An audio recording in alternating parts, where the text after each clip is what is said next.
It is always a beautiful, inspirational, and great pleasure to be in the company of a fellow remarkable, inspirational Namibian.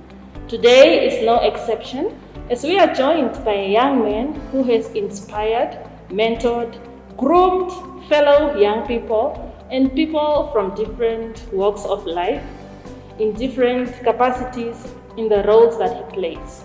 I'd like then to use this opportunity to greet you, fellow Namibians, and welcome you to this inspirational episode of Namibian Inspirational Notes.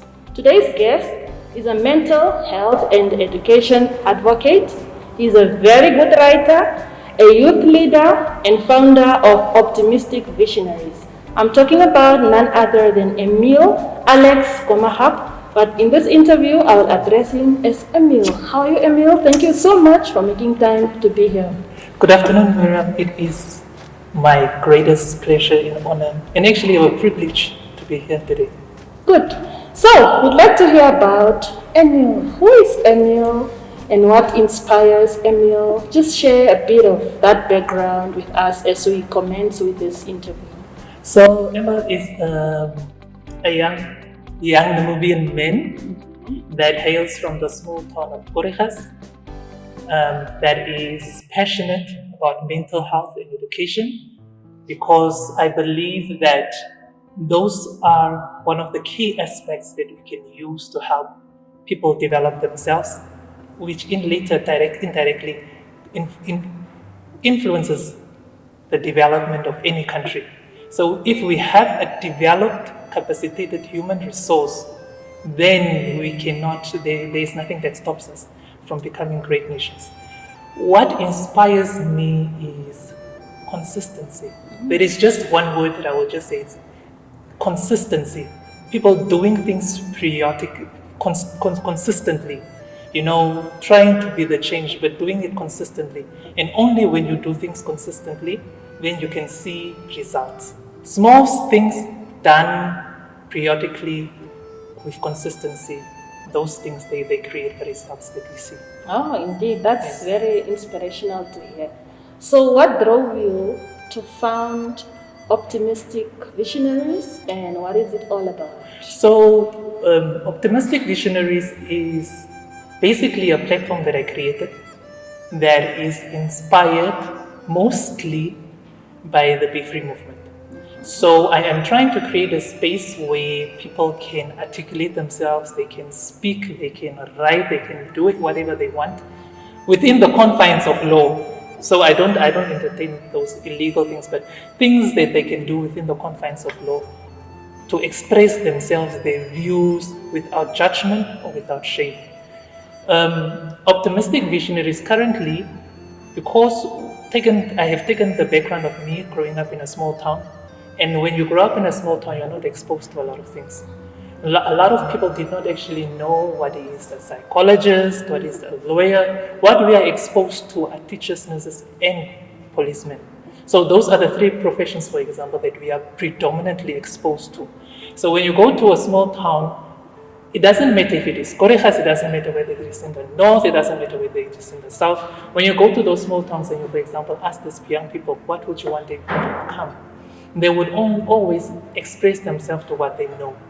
So most of them would express teachers, nurses and policemen. And also predominantly, they would also express gender-based violence.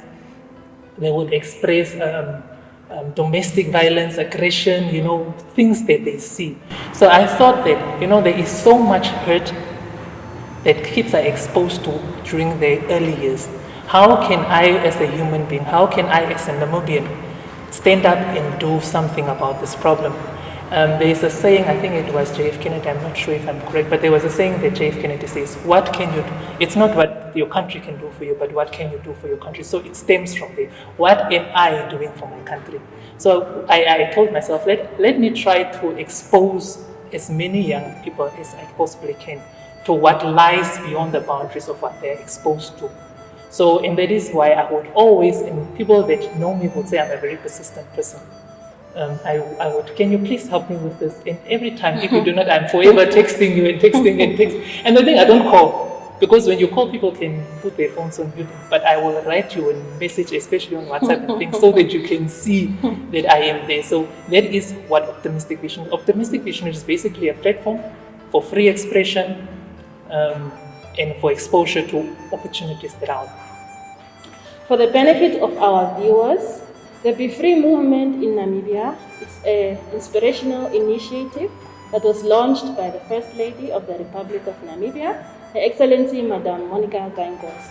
That platform has indeed groomed and continues to groom and inspire young people from all walks of life. And Emil is another proud ambassador of the program. So can you just share how has your experience been with the Be Free movement, and how would you say has it inspired you and fellow young people? So, like I said, Be Free movement is an initiative that creates a platform for free expression, mostly about topics that we find hard to talk about. Topics that people would not really talk about at home, topics that are hard conversation starters. So like I said, a lot of young people are not exposed to a lot of things. For example, career guidance, and most often they are also not exposed to topics about sexual identity, gender-based violence, and other topics that society would not deem correct to talk about. So what Be Free movement does is it creates a platform where young people can sit and have these conversations within themselves and within the various stakeholders that fall within these topics. So by talking about these things, they also do not engage in destructive habits and behaviors that might be caused by not knowing what, for example, an unprotected sexual encounter might bring, or what taking a career that does not suit your personality might bring. So what I got with the Be Free movement, and what I still remember and what I will cherish about it, is that it has allowed me to fully express myself. And I think a lot of young people will articulate with me and agree with me on that it allows us to talk about ourselves, it allows us to share our experiences, and it allows us also to talk to others so that they might also be inspired by our stories without shame, without judgment. And that is actually what we need in Namibia, platforms where young people can talk freely about themselves and about their experiences. Indeed, and we really applaud our beloved First Lady for initiating this very beautiful program. And indeed, it's really shaping up young people to be free, to be who they want to be, and to speak freely. So, Emil, what would you like to see change in the current social or political atmosphere? It doesn't restrict you to say it's in Africa or in the world over. So I would like to see, I don't want to see it changed though, but I would want to see an end to tribal politics. And I would want to see a birth of tolerance. What we need as a country and as a world and as Africa in itself is social cohesion. It is an imperative for economic development.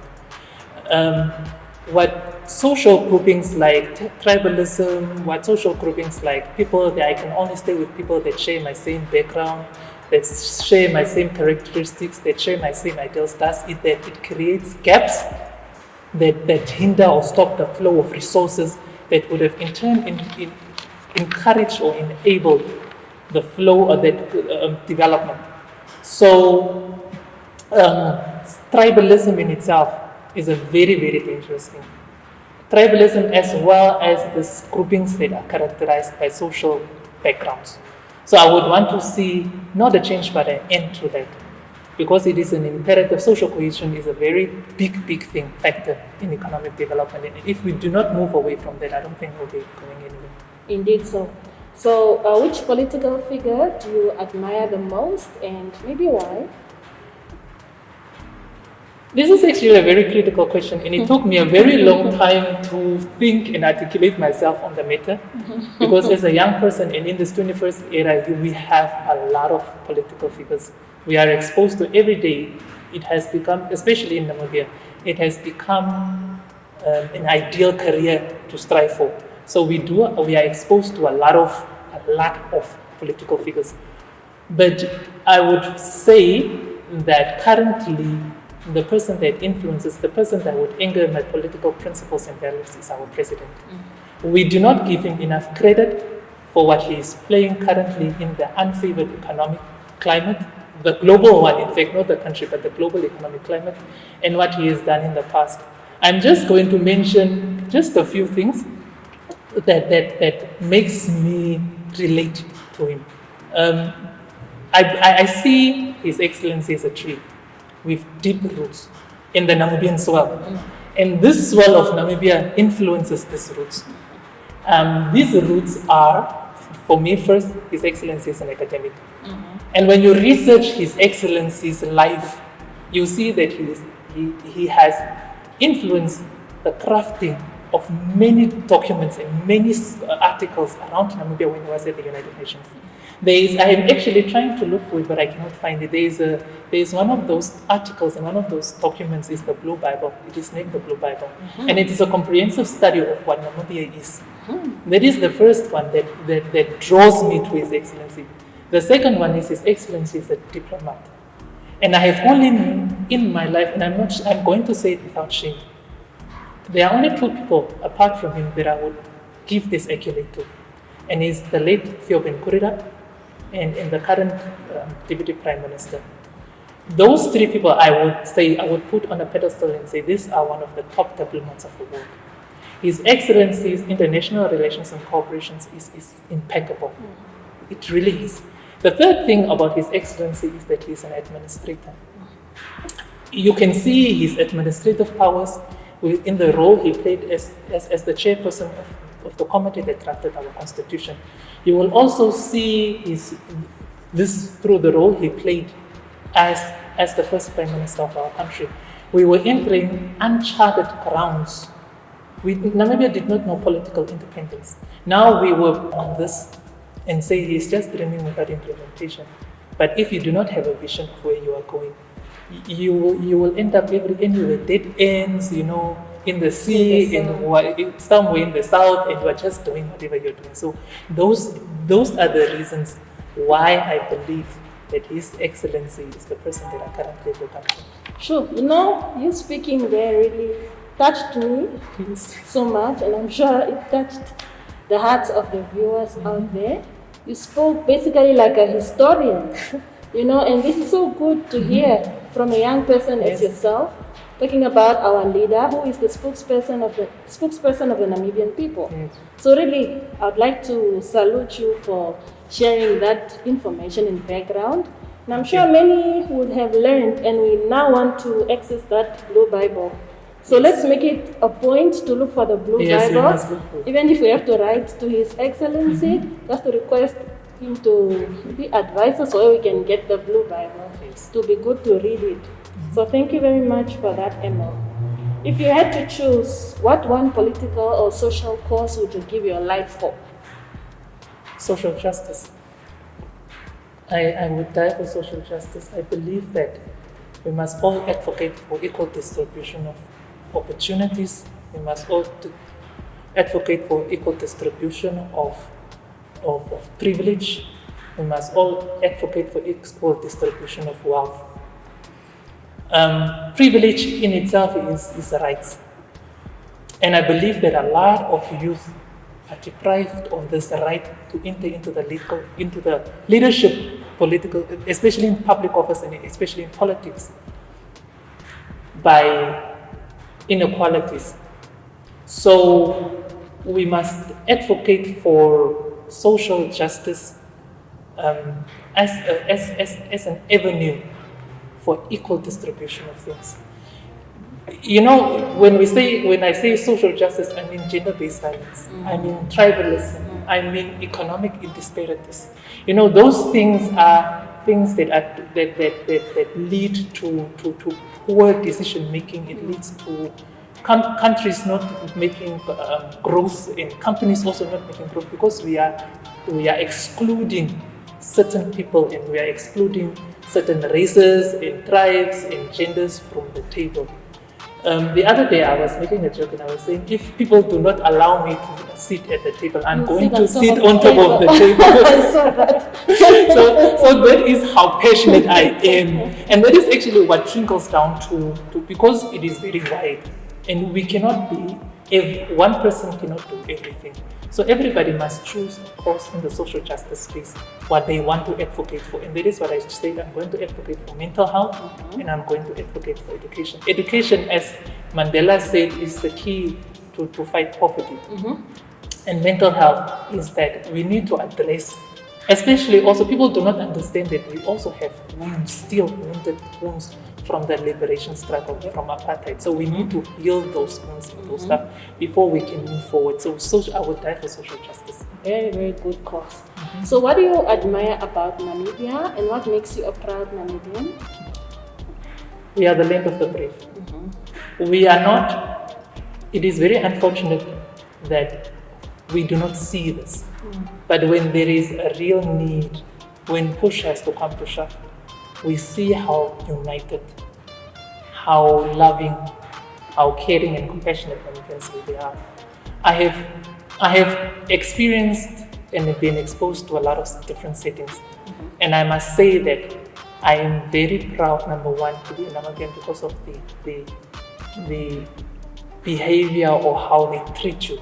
Namibians are very friendly people. They are very, you would see two people that are arguing with each other, but when the tourists come, you will see how they change and how they address the tourists. It does not mean that this is fake, but it means that the humility and the compassion and the empathy that we have, that is the first one. And number two, what makes me proud is the diversity. We still have to learn to capitalize on our diversity. And when we learn and when we become united and when we have that social cohesion, Namibia is going to become the best country in Africa. Indeed. Yes. Dear viewers, it's time for a quick drop to the marketplace. How they say here. We'll be back soon.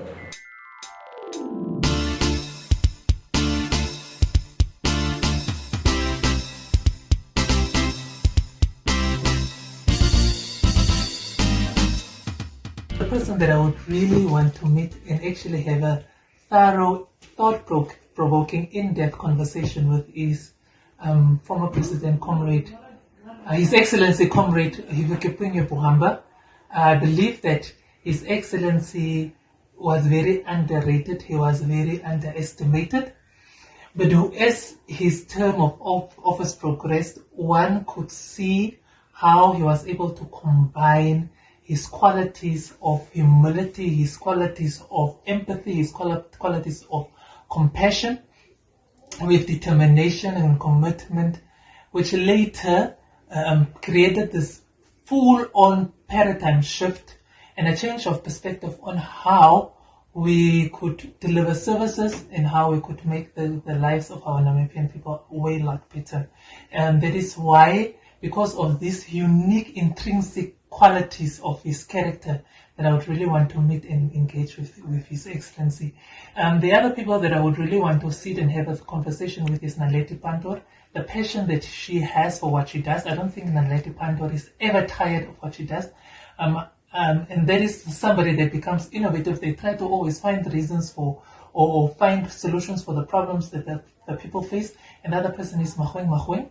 And Mahueng is, he speaks his mind, he's out there, he is not limited by his position or what. So his boldness also is one of the reasons that I would need. But the main person that I would really want to sit and have a conversation with, first because I empathize with him, and secondly because I look up to him. I believe that, he is my national hero. There is nobody that can ever come close to that standard for me with President Pohamba. So President Pohamba is the person that I would like to meet and have that in-depth conversation with.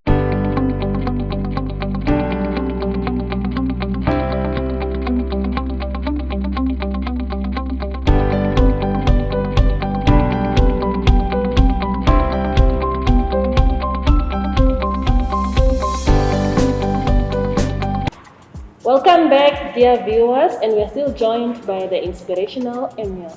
So Emil, what are the top 5 things that you cherish in life? Not necessarily in a chronological order, just as long as there are 5.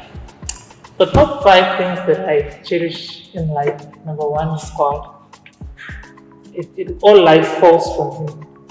And then number 2, I would say family. You cannot do anything without family. And number 3, I would say education.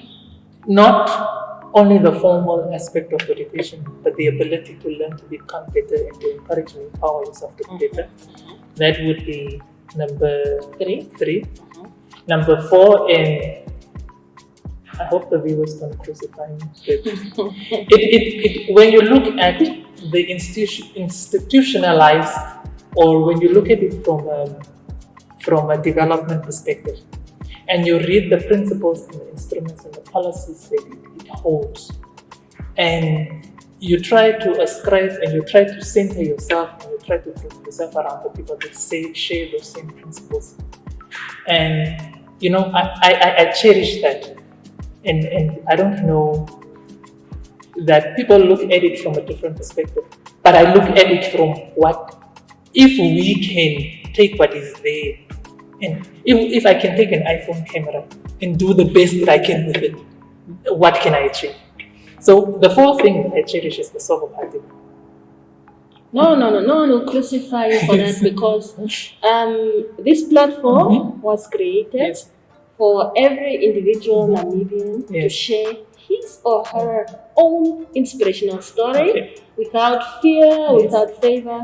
Just be yourself, like the Be Free movement. So I cherish that, and as I said, if we can take the drafted documents and the drafted policies of the party, and we really are, without fear or favor, we decide we are going to implement with decisions deliberately, and make strategic moves around those instruments. I'm telling you, that is my inspiration when it comes to the party. When we take deliberate actions and make strategic moves surrounding the documents and the instruments of the party, we will be the best, not only in Africa but in the world. Number 5 is peace. Oh, okay. No, you can continue. I was trying to articulate. With the peace and stability that we have in our country, we take it for granted too much. We do not know what the cost of that peace was. We have the peace to be whoever we want to be. We have the peace to go where we want to go. We have the peace to be who we want to be, and all of that did not come freely. So we need to start cherishing what we have, and we need to start appreciating this peace and stability that we have. So that is that. Thank you for your top 5 cherished things. So what is your greatest hope? And once you have answered your hope, what is your greatest fear? My greatest hope is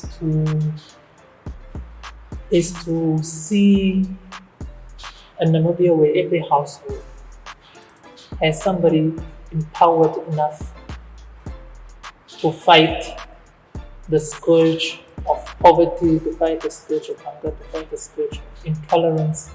Somebody that is empowered enough. That is my hope. My greatest fear is dying without having employed all the talents that I've been given by God to make a change in the world. That's very deep. Yes. And it also touched my heart as well. So, how would you like people to remember you? A lot of people will remember me as being persistent and can you please take the respond? But curious. I'm a very curious and a very inquisitive person. I like to, if you tell me that thing is white, and I know I see that it is white, and you might convince me that it is white, but I will try to find out why it is white, and what it was white for before it was white, what color it was, and what possibilities, what other colors can it be after that. So I'm very curious, and I know a lot of people, even maybe on the social media platforms, who will like, yeah, this one again, but I like to interrogate things. because I do not believe that we can take things at face value. Now, even for now, I was talking to somebody and I am trying to find true definitions of things, what success really means, and what it meant in the past, and what it means now, and what it might mean in the future. Because success, we cannot make terms to be static. We need to make them flexible so that it fits with ourselves individually, and it also fits with society that we are looking for. So curiosity and inquisitiveness. This is what I want people to do. Okay, so when you commence with the process of interrogating why a certain definition is what it is and what it was before and what it can become, please do share your findings with Nami Inspiration. I will do We'd that. like to learn as well, and yeah. So what are you really bad at that you'd like to be good at? And don't say dancing because you're a good dancer.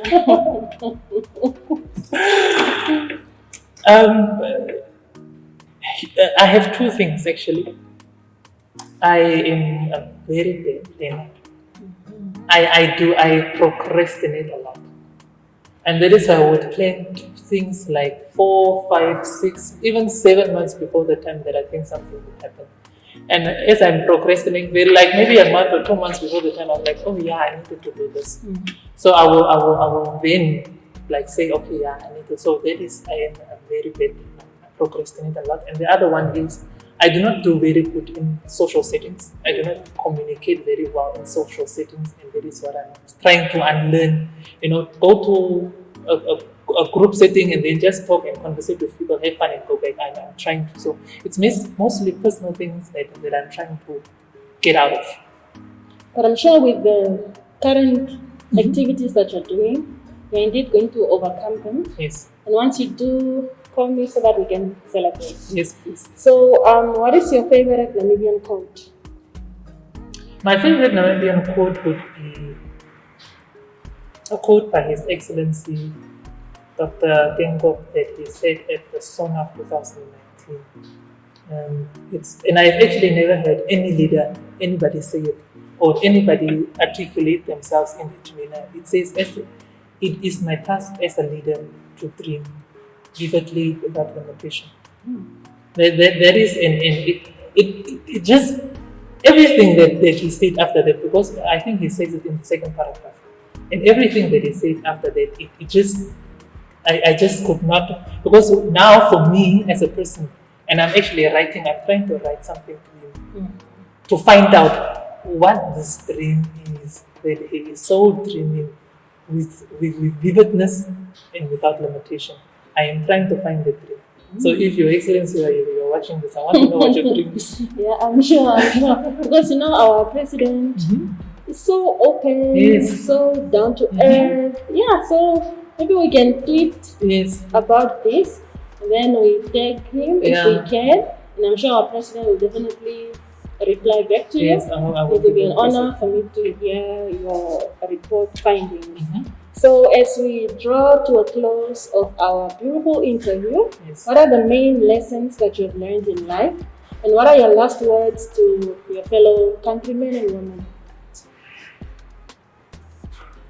The main lesson that I've learned, I've learned 2 lessons in life. The first one is, no matter what happens in your life, no matter how people treat you, no matter what your circumstances, no matter what your situation might be, whether you are part of a dysfunctional family, whether you are coming from a small town, whether you are coming from poverty, your life is your responsibility. It is your choice how you respond to your situation. You can either use it as an inspiration, or you can use it as something that discourages you. So that is what I learned. And the thing linked to that, what I've learned also is that no matter what you do, if you do not move yourself out of that situation, you will always be there.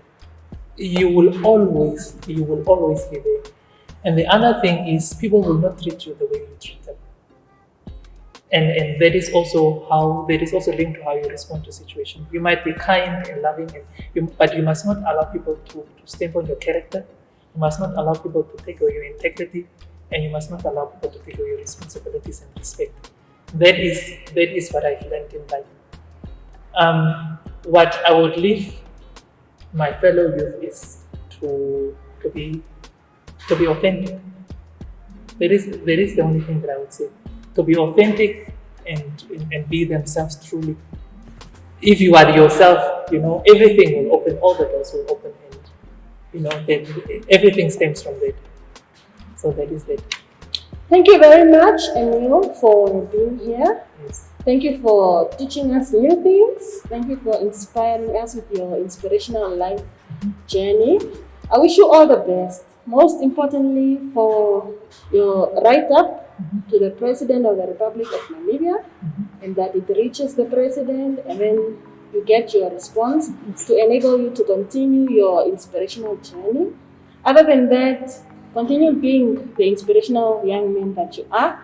And indeed, we love you so much. Thank you so much. Thank you for the time and the platform for me to share my story and my goofiness. Bye, Namibia. Bye.